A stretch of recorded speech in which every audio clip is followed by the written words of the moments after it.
This is ContactTalkRadio.com. Consciousness in action. And you are taking action into your consciousness by tuning into Contact Talk Radio. And on TuneIn.com, Hing.fm, and UpSnap Mobile. Contact Talk Radio.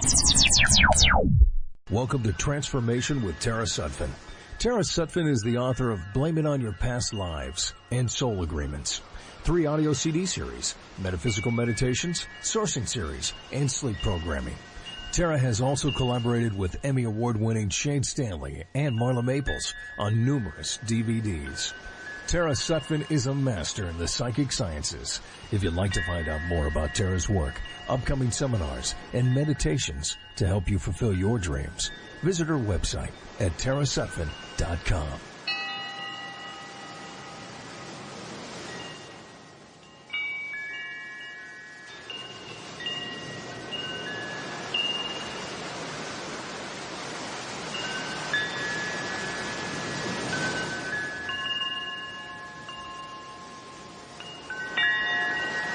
Thank you for sharing your time with Tara Sutphen. Find out more about Tara's work, upcoming seminars, and meditations to help you fulfill your dreams by visiting her website at tarasutphen.com.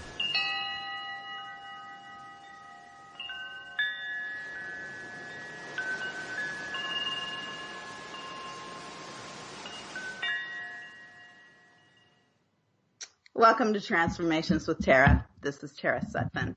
And my guest today is Jason G. McKean. I am in New Zealand, and Jason is in Malibu and California, USA. So we are doing across the world this morning, just talking with you. So we're going to talk about a little bit about the North and the South, how different and how comparable life is, and also balance meditation, psychic ability, and reincarnation. And Jason, my guest, is, the Om Tarot Wizard, and he is a producer. He's been a producer of many works, was an artist for many, many years, a commercial artist, and produced amazing CDs for other people. And then he is the million seller of the Om voice that you hear usually throughout the world, and all these eternity and eternal type of Om sounds. And hey, Jason, welcome. Thank you. Good morning, Tara. And Good morning. What an intro there. Yeah. You are in where today? I am in Auckland. Auckland, New Zealand. Amazing. Yes. It's really beautiful. Oh my gosh. The weather has been so perfect. It's like maybe 70 degrees. Mm-hmm. Very, very, very, very temperate and just perfect. It's fantastic. Yeah. And you're there, why? I am here doing a lot of seminars. And I'm also going to Australia for a while. And I'll be working with Inunda Wee Wadi outside of Byron Bay. But yeah, everybody is invited to all the seminars and stuff. We're going to Mount Maunganui in a couple weeks, and that will be developing psychic ability. It's a psychic connection seminar for 2 days. And that will be amazing because Mount Maunganui is really, really a darling town. It's a holy mountain of the Maori. It is really beautiful, beautiful place. Will you be going hiking and just kind of enjoying the landscape a bit? Yeah, it's at the beach, and there is a hike around the mountain that's just a really amazing, beautiful walk. I mean, it's just picturesque and, not too long, not too short. It's really great little hike. No, that's great. I've been hiking around Malibu, me and Sue and various people from out of town. We've been hiking, and some are good hikes where your body feels it afterwards, and some are very like gradual, just really nice trails that allow for you don't have to be a real mountain climber, to get up the mountain. It just like winds around and just goes at a gradual angle there. So, although Sue almost stepped on a snake, a rattlesnake the other day. Oh, that's not attractive. Yeah. That is not attractive. I wasn't expecting the snakes to be out, in March, but this one was not an angry rattlesnake. So, all was well. But, whew. You know that most of them are not. I have seen very, very few rattlesnakes, and everybody knows how many years I've had horses, and I've always been traversing every mountain and long grass and everywhere. I really haven't seen many rattlesnakes in Malibu. I think I've maybe seen 2 in Malibu. Mm-hmm. And then at that, they were way up on the mountains. And they really, I just don't have rattlesnake karma. I'm just not somebody who, I think I love nature so much that I don't really have it around me when it's negative. And, everything is kind of like a joyful experience. I don't know what that is entirely, but maybe it's just my attitude towards, I think that everything is kind of cool. So, the snakes anyway, when I have been around them, what I've realized is that they're way more afraid of us than we are of them. And so you just give them room to like leave. Because I think it's just a mechanism. They just seem like scared, and it was like, oh no, you don't have to be scared. I'm not going to hurt you or anything. Just go away, because we can't mingle. Yeah.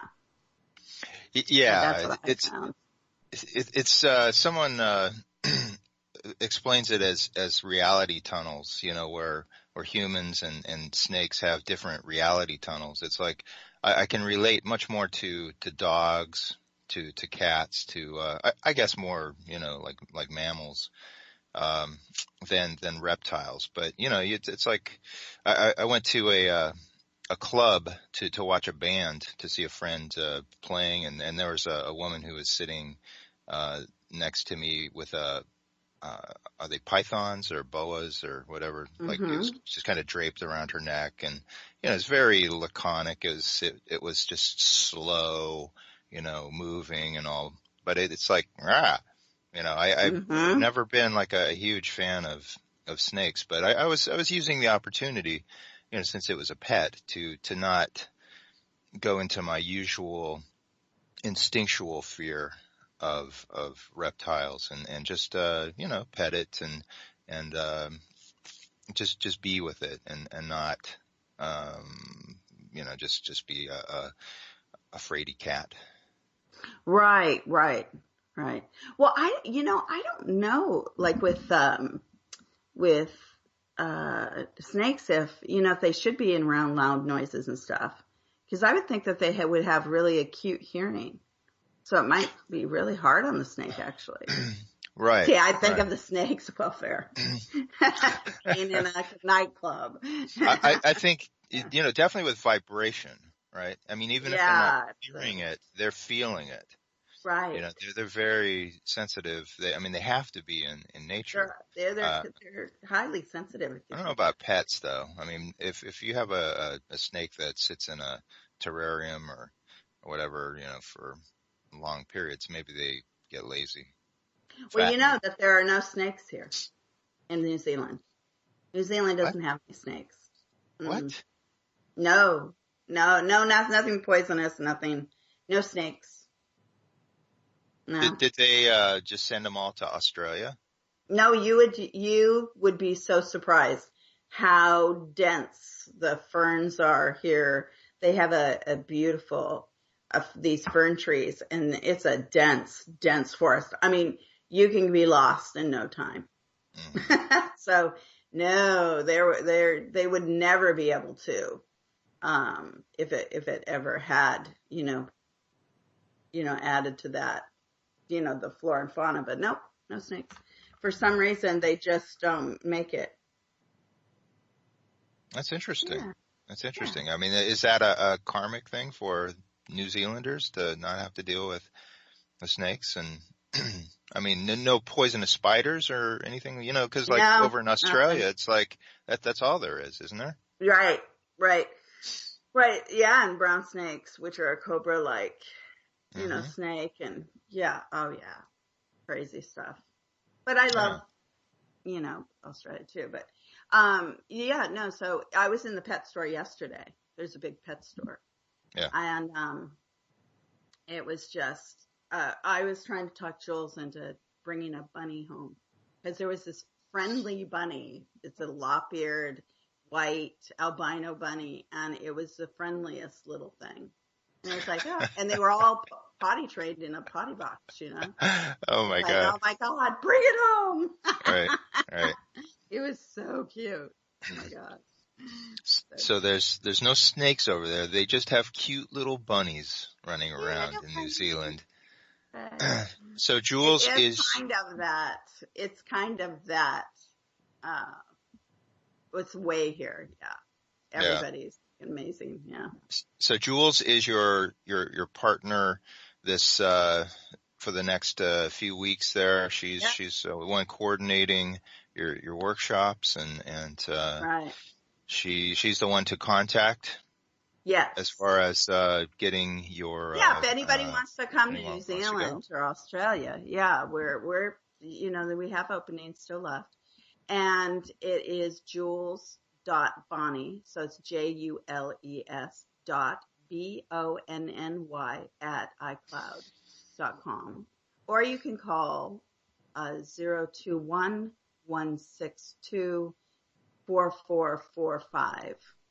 And that's a New Zealand code. I think it's 64, their country code. Hmm. Yeah. Hmm. 021 162 4445. Yeah, it's on my Instagram and on my Facebook. I'll post it out as well. Jules is a really bright light on the surface of the planet. Yeah, she is. Thank you, Jason. She'll love that. She She's is. asleep. She's asleep. She'll be dreaming. She'll be dreaming that you said that sweet thing. She's smart. Yeah, she has a big day, actually. Yeah. No, We can't stop but working. it's like she's one of those people that you hear about from others, and then when you meet her, all right, I met her like I think I've only met her once or twice, but it's just like an instant connection. And all she's very, very present, and she is a facilitator, a healer. Isn't that right? Mm-hmm. Yeah. Yeah. Yeah. So she has her own shop where she heals people Yeah. all the time. Yeah. Yeah. So it's great. Yeah, it's great energy to be around. Absolutely. Absolutely. Yeah. Good. Yeah. We're juicing and exercising. She was a professional athlete when she was young. Yeah. It's great. It's all good. Mm-hmm. Mm-hmm. We're having a great time. Is that something that you gravitate towards just naturally, like juicing and I mean, because you do that like whenever I see you, it's like sometimes it's like, hey, you want to go to Starbucks? No, let's go grab a juice. Yeah. Yeah. Well, I'm not a real habitual person anyway on something like Starbucks anyway. Mm-hmm. But, yeah. And I definitely do like a cup of coffee now thanks to, William. William Mm-hmm. came back, William has always lived on the East Coast, my son, William. And when he came back for, I don't know, maybe a 10-month time, we'd drink a cup of coffee in the morning. That was our kind of fun thing to get together and drink coffee. And I knew it was just one of those things in life I should really relish this time because, he's getting married in May. So, I had to have some time, with him. You don't get that Mm-hmm. kind of time sometimes in life. That's And right. he had lived on the East Coast for a long time. So yeah, so it was great. But I got kind of hooked on coffee at such an old age. Yeah. It's like, what am I thinking? Yeah. What am I thinking? Although I haven't drank coffee. Now I'm, sipping a little tea. Yeah. No coffee. Well, that's what I am. I'm a tea Yeah. guy because coffee it's too strong for me. It takes me too high and then it crashes me too low. Well, And I only usually do one a day. one a day is that like one cup, or 1 cup in the morning. some people they'll make a whole pot of coffee and that's their morning, and then uh when it's like that, it's like you're just kind of buzzing throughout the day, but it can really crash you hard towards the latter part of the day. Um I like the taste of it. It's just it just takes me too high. So tea is a much more even. Gentle. Yeah, it's a gentle ride throughout the day, and it Yeah. can be black tea in the morning, and then green tea at night. Other kinds of teas. Yeah. Well, I'm more of an herbal tea person really too. And then I have my favorite here in New Zealand. I have my That's right. favorite in Brazil. I have my favorite in New Zealand. My favorite in New Zealand is the blueberry blackcurrant. Mm. It's just my favorite by Red something, Red something. I don't know, but it's just a herbal tea. But it's definitely my favorite down here. And I think that's from when having the teen class, they always drink blueberry tea. Mm. Mm. Does it take you back to a nostalgic place? It does, and I just spent evening the night before I came. I had till like midnight. I was with one of the moms and one of my psychic teens, who's now a twent, Psy twent. I call them now Psy twents. So she's a Psy twent and she just had a baby. So I was having fun holding her baby. So yeah, and I love her mom. I love all the families of my psychic teens as well. Mm-hmm. Really Mm-hmm. wonderful, wonderful people. And all my teens became, they're wonderful, wonderful twents, Psy twents. Do they use their psychic ability either professionally or just kind of in the day to day of their Day to life?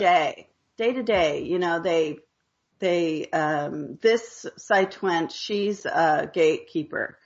So had, really nightmares and everything when she was young. Like, I got her when she was 14. And, she was just terrified at night, terrified because, it's we can talk about reincarnation and why the conscious mind really doesn't remember a lot of times your past lives is because you can be terrified of them. They're terrifying, to know that you're going to talk to this person again who created such a crazy life for you, or, the gravity factor comes in kind of to protect your mind as well. And so, she was having, at night, these real dreams where she was helping, people cross over. And, she wouldn't know them. They would be talking to her and she wouldn't know what to do with them. And so I contend that a lot of these gatekeepers have had extensive Egyptian lifetimes where they were in mystery schools where they were really prolific at this stuff. The Chinese lifetimes, some of these really mystery schools that they were around the world at different times. They play a part in this. So, because it's just interesting, the different signs I get of all of it when I'm working with these kids. So, and it was interesting. Her mom didn't know what to do and she looked me up and I came up in the yellow pages then. That was really Was that like the when it was a paper book? I think so. Well, no, she did it on the internet, but it was through In the the Yellow internet? Pages internet. Mm-hmm. Okay. With Yeah. with that aspect of her like contacting like the dead, right? I mean, this is something Mm. that you have done for years, Extensively. Yeah, and because I had the near-death experience when I was a baby. So for me, it's always been, I had to learn myself how to control it. I never had anyone really teach me. I right, just had to be nice and say, oh, yeah, well, I don't, go that way. right. Yeah, yeah. But were you finding that that the dead were gravitating towards you because you could see them, because you could interact with them? Oh, yeah, absolutely. They line up for me like crazy. But, you can live with your feet in two worlds. And, I Mm-hmm. choose this one. I do choose Mm-hmm. this one. And I don't choose to do a whole lot of what I call slum work, which is, Mm-hmm. Mm-hmm. people who are confused on the other side trying to get somewhere to tell me why they died. And that's not really the thing. So, some of these teens, of course, when they're reaching puberty and just going in, you have these experiences to where, so they were afraid, there's some of them Yeah. are really good at it too. Oh my God. They'll be before the incidents happen where like people are murdered or, through war times, through all sorts Mm-hmm. where why can't I save these people? That would be a lot of what they would ask. Why can't I save these people instead of help them on the next leg of their journey as gatekeeping, as far as like walking them to their spirit guide? Why?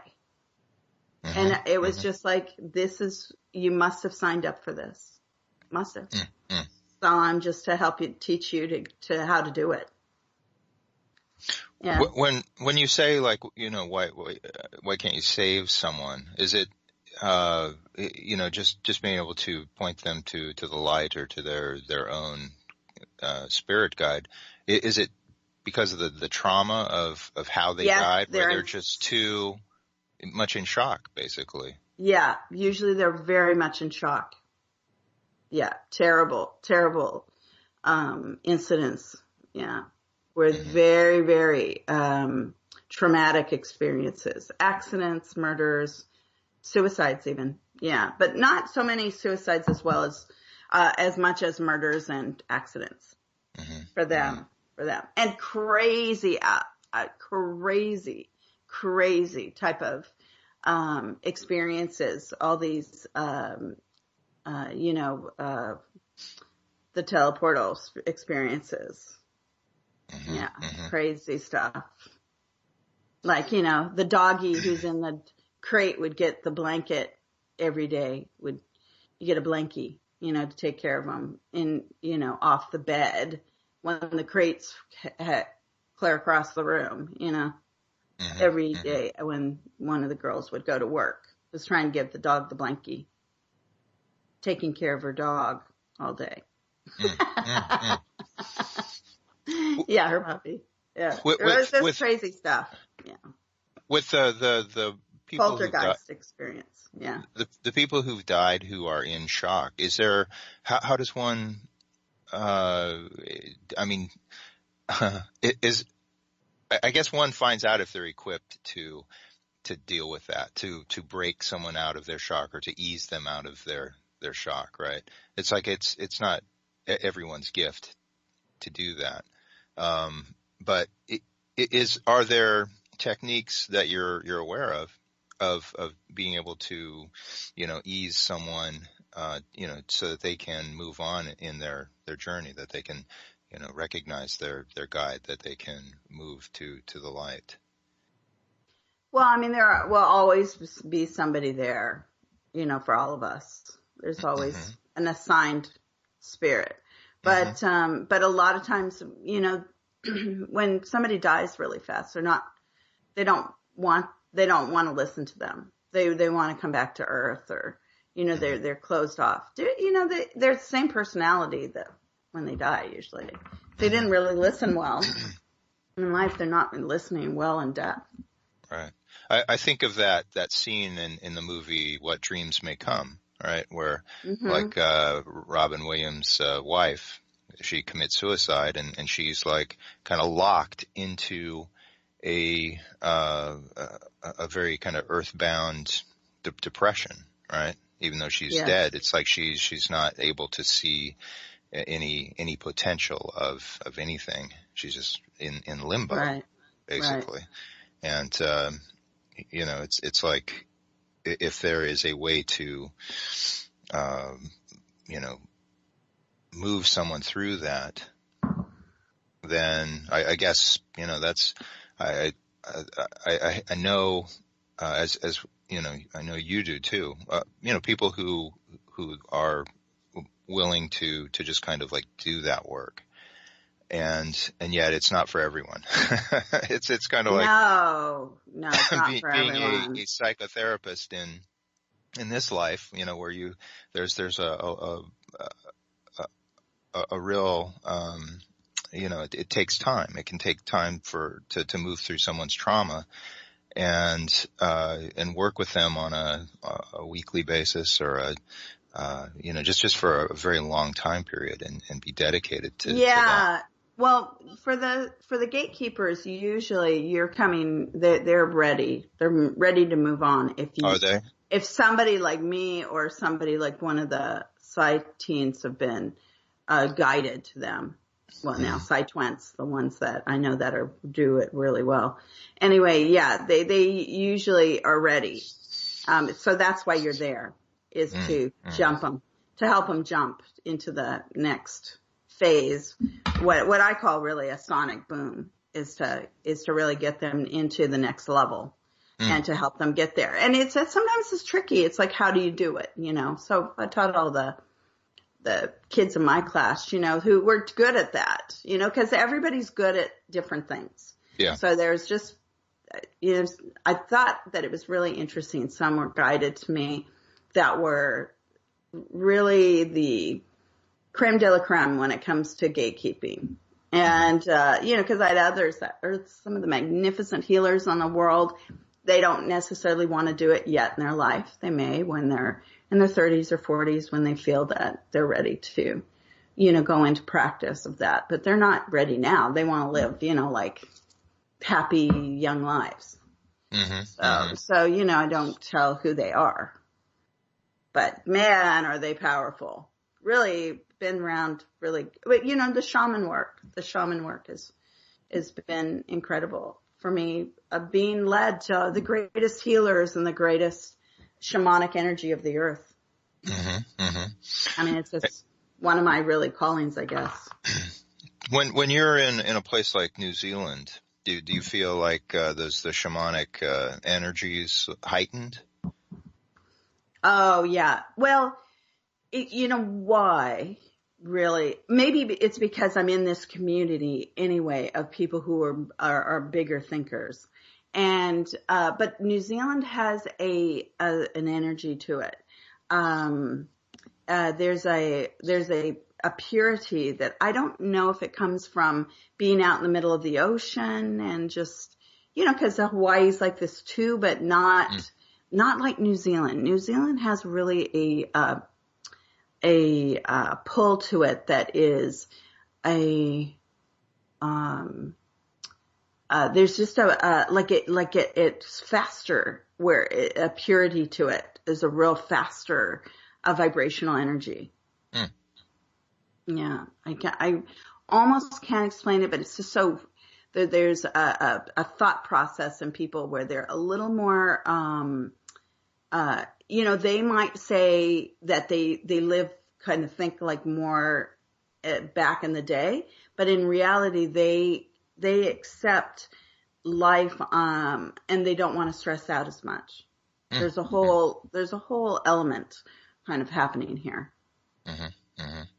Yeah. So it's a willingness to not take on the fast paced, kind of breakneck speed of modern life. It's like a knowing that, hey, it's like, why? Well, some of Auckland is still at breakneck, speed, but,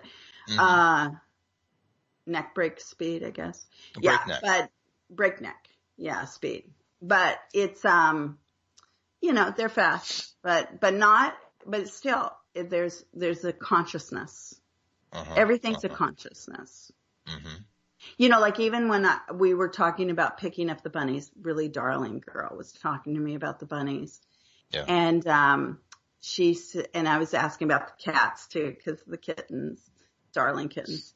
And I was saying, what the bunnies and stuff, she was saying something like they don't pick up the bunnies less as possible because of the height. They were conscious of the bunny and the height for them, for the bunny's sake and the height, like thinking of the bunny's consciousness. I mean, like lifting the bunny up to like off the ground and freaking the bunny out that they're like, I'm away from the ground. It's freaking the bunny's consciousness. It's not about you at all. It's about the bunny. Oh, wow. Yeah. And I thought, well, that's interesting. Because she was like 15 or 16. Yeah. Loving telling me about everything. Loved it. And yet, were they, holding the bunny tight, like to their chest, right? Yeah. I mean, that's like, that works for the bunny, right?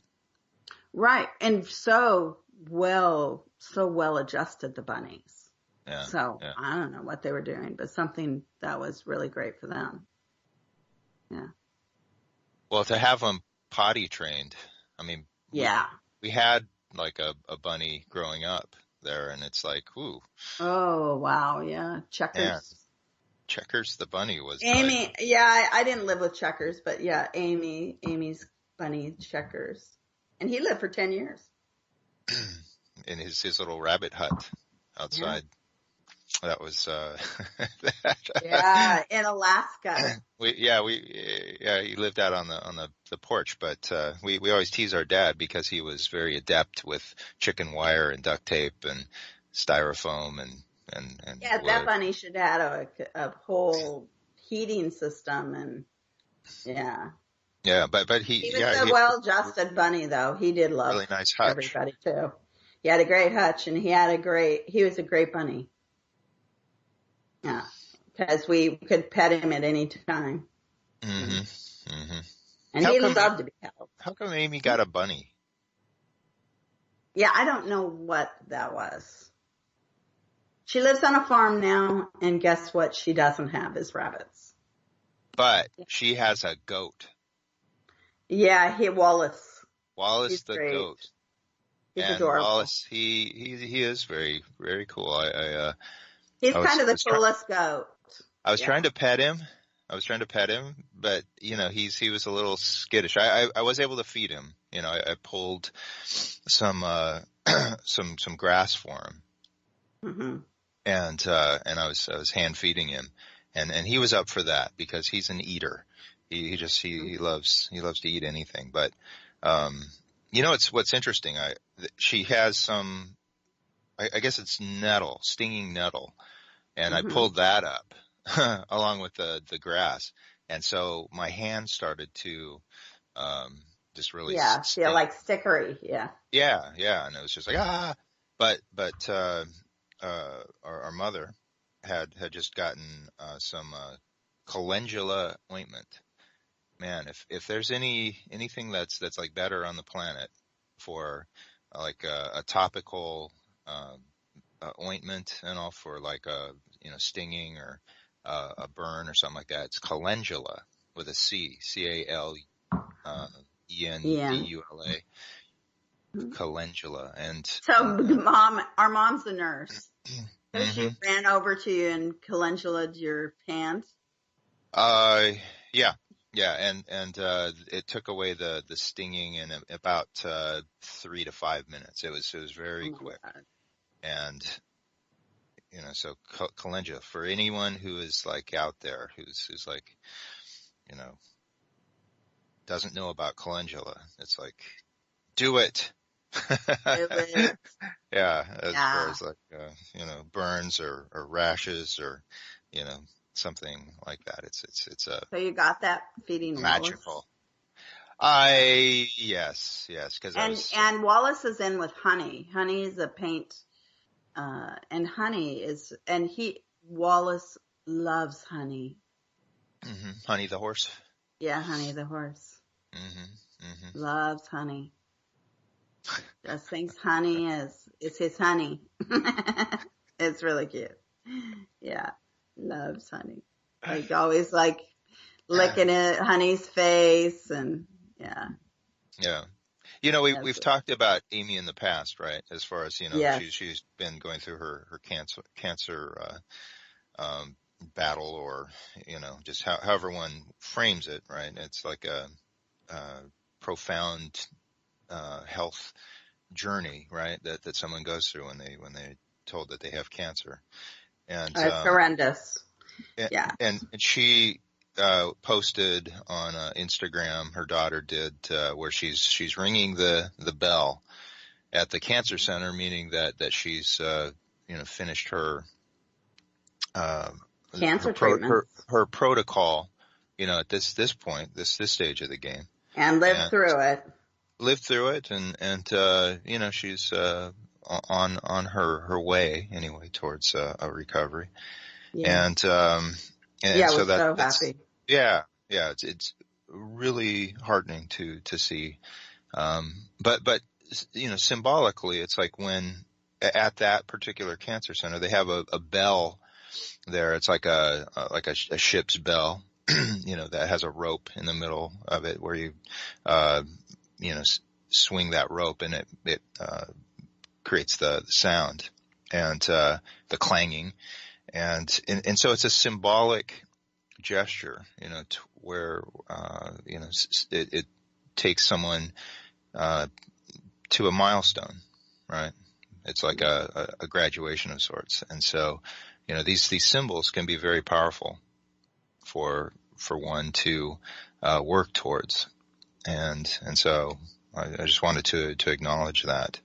And that's the power of symbols, right? The power of symbols. And I was talking to a gentleman who came in just kind of out of the blue, and I was there at Kathmandu Boutique, where I'm there on Wednesdays. I read tarot and pour tea for the querents, and it's Nepalese chai that we drink there, and he kind of thought I was as someone that was that just worked there normally, and so he was asking me about Palo Santo and some of the sage and things. Yeah, it's like what am I going to do? So I don't work here, because I kind of do work there, but right. I was relating my experience of Palo Santo and the properties and all that. So we got to talking, and he's someone who travels back to Africa and is looking into building youth centers, actually like community centers there, where the youth can go, the elderly can go. There's no like age restriction or age limit, but it's a place where people can go in the spirit of community, of love, right? And just go there and occupy their time in a positive, meaningful manner. But he was talking about, how he can, kind of draw from the divine inspiration and, be a vessel for that in the world. And so I was like, oh, that's just like the magician card in the tarot, right? I mean, speaking of symbology, right? It's like the maxim, as above, so below. One hand pointed to earth, the other hand of the magician pointed to the heavens, right? So one draws from heaven, right? Divine principle, and is the conduit for meaningful action on the planet. and he was kind of intrigued by that, because he wasn't like, didn't come in for a tarot reading, but was, kind of surprised by the symbology of it, how closely related it was to, where it was that he felt he was going in life. So the power of symbols and how we use them in different modalities, is a very, it's a powerful way of being able to, keep our, I guess our own journey, just to, tap into a representation of it and kind of keep it straight in our own heads, and be able to communicate it to others. Oh yeah. Yeah. Well, how beautiful it is that, they think that you don't work there, but you do work there. Yeah. It's really fun, I think, when little magical things like that happen, where you connect with people and then, point them into a direction. I mean, who knew that you were going to be like that too? I really am so happy, really, for you in your life. Mm-hmm. Mm-hmm. And you got Yeah. out from the back of always, putting things together, and you're a face in the world now, Jason. Jason's a face in the world, and it's an amazing face in the world. You're really Got out great of the at what you do. Yeah. laboratory. That's right. You're out. And it's just been so joyful, and to be able to talk to people and guide them around and really, connect. It's a really amazing thing to connect. That's it. I mean, that is the key word, that connection, right? As far as being able to, really see where someone is coming from, and to see the common, I guess the commonalities that we all have. And there's not a lot of, differences in, the overall makeup of someone. It's like everyone, likes to focus on what it is that they love or don't love. But, being able to see someone, how they align themselves within, to see if they are working, with themselves, or if they're working against themselves, and just seeing if one is able to, come to an awareness of that within themselves. And, I learn as much from them as they might from me, because, it's a journey of bringing this alignment, together within ourselves, so that our journey is one that, we're not fighting ourselves, that we're going with the stream, the river within. Right. Really. Yeah. 'Cause, bad things happen, and I just say, okay, hold on. Miracle's about to happen. May not be tomorrow, but, in these days, it's within hours. Mm-hmm. So, Mm-hmm. you just don't allow for negative thought process. You go in the flow of the energy and what that prosperous energy is. And so it's interesting, I just really, it's an incredible thing to witness over and over again. I witness it, and I just love it. Yeah. Everybody needs to be, touched on the back by Yununu Wui Wui Wadi. I cannot wait until I am in his presence, because, he's so powerful. Not even what he says or it's just him, Yeah, There's some kind of divine energy there, and it's like, oh my God, I can't wait to be within it. I can't. When will you be over in Australia? We will be there April 8th and 9th. April 8th and 9th is the seminar. So we'll be there earlier. We're going into the Gold Coast, into Queensland. And that'll be Byron Bay? Yeah, we're outside of Byron Bay. Yeah, and again, you can if you want to have tickets, it's jules.bonny, say JULES BONNY at iCloud.com. Yeah. iCloud.com. Mm-hmm. Yeah.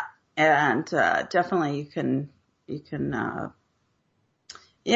come on down. I mean, like I'm saying, I wouldn't miss it for the world. So I don't know why we don't, 5,000 people from around the world. Come on in.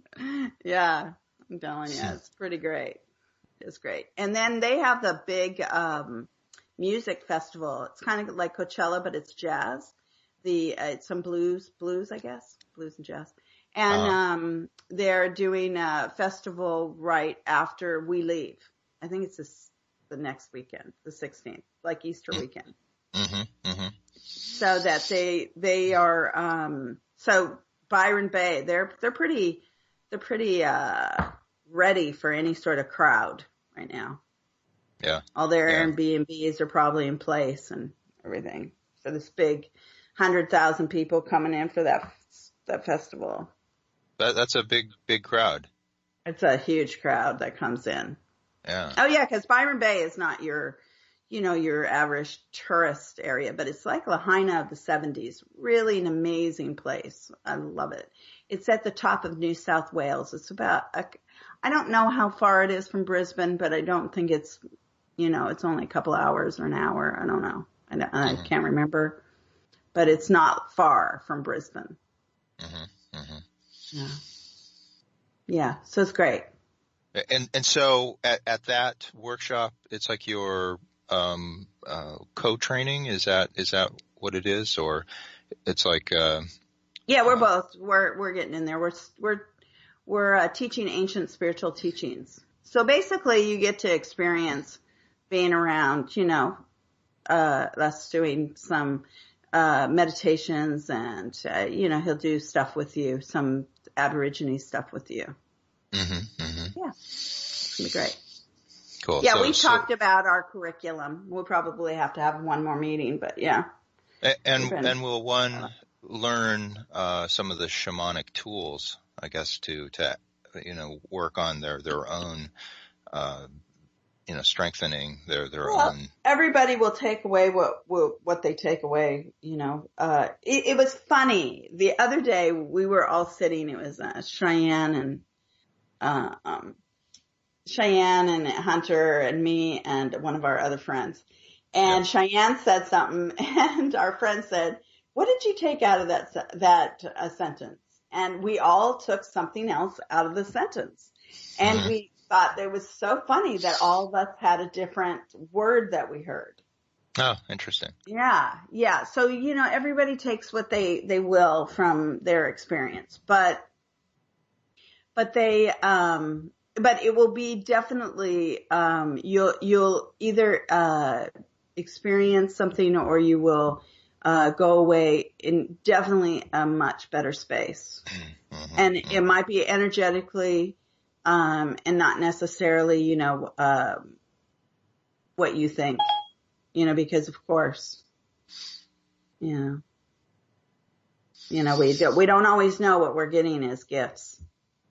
But if you're open to it, it's going to be great. And I don't know if I was so open for it when I met you, Nunda. But man, Cheyenne became valedictorian of high school, and she was such a brat then. Oh yeah. Oh yeah. Totally. Yeah. I mean, she was at homeschooled. She was, just pulling teeth to get, really them through school. And, you know how you get those teenagers who just giving you grief, and, and just, she was really a brat, but loved me, always loved me. But boy, was just really working me as well. And, so I brought her to Australia, and we went out on this trip. And then, I had the shamanic dream where it told me to go further out into the outback. And I thought, oh God, I'm way out in the outback now. I'm way past my, comfort zone now. I'm not going any further. And sure enough, we ended up going out with another Aborigine guy. And, and it sounds like they're just everywhere. They're not. and they don't really fraternize with tourists or with really the other Australians that much. Sure. And so I was really blessed to just keep coming into well, I met one, and that one took me out of the outback and introduced me to Ununda. Yeah. So, Right. Yeah. Right. Yeah, so it was really incredible on that. Yeah, so Jason, what are you doing? What are you doing for St. Patrick's Day? Happy St. Patrick's Day, everyone. It's the luck today. It's a lucky day, right? Or everybody is probably like drinking stuff, but I don't really drink as much, but like it not hardly at all, but okay. You're not having some green beer? No. No, actually I'll probably be very tired tonight because, I'm off my schedule still, and it's 5:00 in the morning, was, 6:00 in the morning here. So no, not really. Probably will want to go to sleep really early. Mm-hmm. Yeah. I mean, I don't, I'm not a pub crawler. I don't drink. I don't, go to, St. Patty's Day has always been kind of like a very kind of low key holiday, even though I am Irish, part Irish. McKean, it doesn't get more Irish than that. Yeah, Scotch Irish. So the thing is that,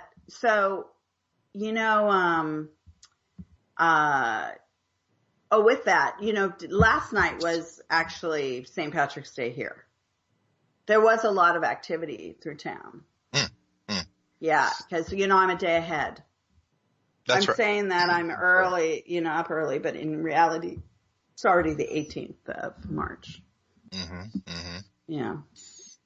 And what did you do for St. Patty's Day? Went to bed early. Although I had a ginger ale. I did have a ginger ale full of sugar, which, I usually don't do too much sugar either. Okay. But, I had a ginger ale, out with, one of the coworkers of, Jules. Yeah. Yeah. Cause, I know a lot of people here now. So, I have to try to see everybody and talk to everybody. I love everybody. Yeah. Well, that's living it up, right? Living it up. Ginger ale, right? On St. Patrick's Day. That's right. I had a ginger ale. Yeah. Yeah. No, it's the drinking holidays, they're not, what I aspire to, but, if people are into like enjoying themselves, part of the community, then go for it. Yeah, be very safe. And, you have to meditate for that wonderful prosperity. Meditation is key to all life, that we take that time to rest and connect with the divine energy and to, be in the flow of your prosperity in all ways. I think it's very important. That's why I love hypnosis and mind programming, because it's all about coming into your center and, bringing you into greater sustenance in your life. So Jason, so what else are you doing? You're going to be at the Green Man on Sunday. Yeah. I'm there Sundays and Tuesdays, at Kathmandu on Wednesdays. There's a charity coming up, not this Sunday, but next Sunday there in Silver Lake at Muddy Paw Cafe. It's, benefiting cats and kitties and kittens.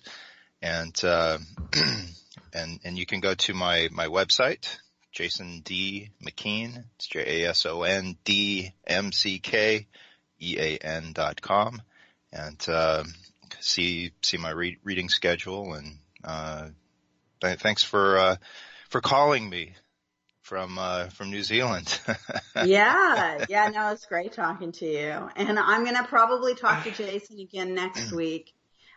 We do have a wonderful host from CTR. She's a new New Zealand host. Her name's Jessica Reed. And I hope to see her, hoping to connect with her. But cool. She's in a different city. So, if nothing else, maybe we'll be on the radio sometime, even though it's very early in the morning for both of us here. maybe we can do that. But Jason will be the awake one, and I will follow along as best as possible. Wonderful. Wonderful. Thank you, Tara. Everybody. Hey, blessings, everybody. Love from New Zealand. Thank you for sharing your time with Tara Sutphen. Find out more about Tara's work, upcoming seminars, and meditations to help you fulfill your dreams by visiting her website at tarasutphen.com.